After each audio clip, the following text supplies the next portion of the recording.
جولاكای کوردستان سیاسی کردوریەکان جولاکای کوردستان بچوو کراوەتەوە. من كوزير كوزير ما في لو بجنا كدواب كجاكي دكنا ما في لو كقعداي دكنا ما في ڕۆژی زمانی دایکە ئەم ڕۆژە پیرۆز دەکەین لە هەموو قسەپێکەرانی زمانی دایک. ناونانی ڕۆژی زمانی دایک خۆی لە خۆیدا بەهادان و گرنگی پێدانە بە ڕۆڵی ژن وەکو دایک وەکو خوشک وەکو ژنێک. ئێمە ئەمەمان بە هەلزانی کە ئەم خانمە بێتە ئێرە باز لە ڕۆڵی ژنان کە لە سەرجەمکایەکانە بێگومان لە کای پۆلیتیکا یاخود سیاسەتە لە کای پەروەردەکردنە ئەمانە دوو ئەزمموی خۆیەتی کە لە ماوەی ئیشکردنی داکاری لەسەرکردوون بێگومان وەک لە سیمینارەکە دەرکەوت ئەو ئەزممونانی کە ئەوان وەکو فەڕەنسیەک هەیەە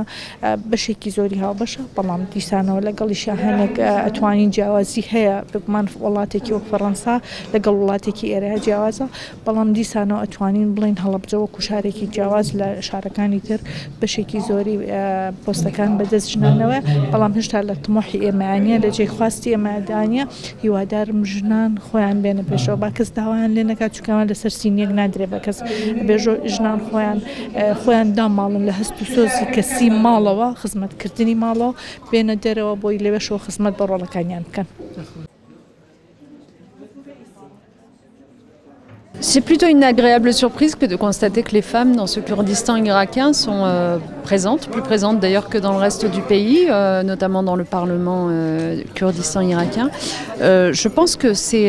vraiment le chemin qu'il faut prendre et ensuite la question c'est celle des compétences qu'on accorde à ces femmes et des responsabilités qu'on leur donne. Si on veut qu'elles soient vraiment présentes dans le paysage politique autant que les hommes, il faut aussi leur confier des secteurs régaliens, des secteurs où on prend les décisions majeures pour le pays. بەڕاستی ئەمن زۆر خۆشحاڵم کە ئافرەت لەو کوردستانەی ئەوەندا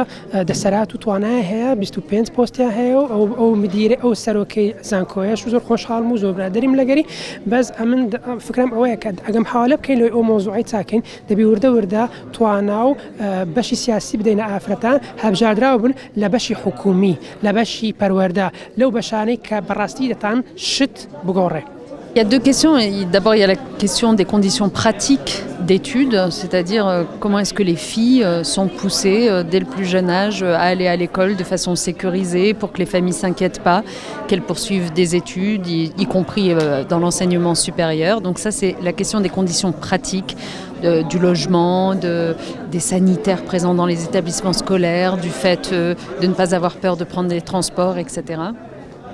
ئەوە دوو پرسیارەکە کردی دەبی دوو جوابەتی بۆ بدەمەوە ئەوەشە یەکەمین جواب دەبی بزانین لەوەی کە کوکت لە مەکتەبێ سەرکەوتوو بن لە پەروەردەی سەرکەوتوو بن پەیوەندی بە شتەچی تایبەتە ئەوەیە کە کو ژیان دەبەنە سەرێ لە ژیانی هەموو ڕۆژێ بۆ نمونە کو نان دەخۆن کو لە چەند دەردەژێن ئایا معاشە هەیە ئایا سکۆلارشیپ هەیە ئایا یارمەتیدانی هەیە دەبی ئەو یارمەتیدانیان لۆ دانین لۆی بتان بە ئیسراحەت و بێترس دەرسی بخوێنن. Et puis ensuite, il y a la deuxième question qui est la question de ce qu'on apprend à l'école exactement et de la façon dont les enseignants nous apprennent en tant que filles ou en tant que garçons à aspirer aux mêmes ambitions. En fait, c'est ça le sujet, c'est que la culture telle qu'elle existe dans votre pays, mais comme elle existe aussi dans d'autres pays, y compris le nôtre, pousse les filles à s'auto-limiter par rapport à un certain nombre de métiers ou de responsabilités. L'éducation doit être là, au contraire, pour les pousser à repousser les frontières de leur ambition. دوامین پرسیار و دوامین جواب ئەوەیە کە کوم حواڵە بکەین چه فێرکەین لە جامیعی لە پەروەردەی لۆکچان چونکە بەڕاستی ئەوە پەیوەندی بە کولتورە با یاسایەکە مەزبوط با یاسایەکە فەرقی یەکسانی و ژنی پیاوان نەکە بەس کولتورەکە فەرق و جیاوازی دەکە ئەوە دەکا کە کچەکان بیانەوەی شەرمن بن بیانەوەی بترسێن دەترسێن لە شتەکان دویم حواڵە بکەین یارمەتیان دێن پارێزگاریان لێ بکەین پەروەردەیان بکەین لەوەی وا بکەن کە وەکو پیاوان بێترس بوون و بتان شارەی بەرز بین و بتان ئەو دنیای ئەو دەوڵەتەی چاکەن چونکە ژن لە دەستی نەناو دەستی پیاوان وا دەکەن کە دەوڵەت باش بێ.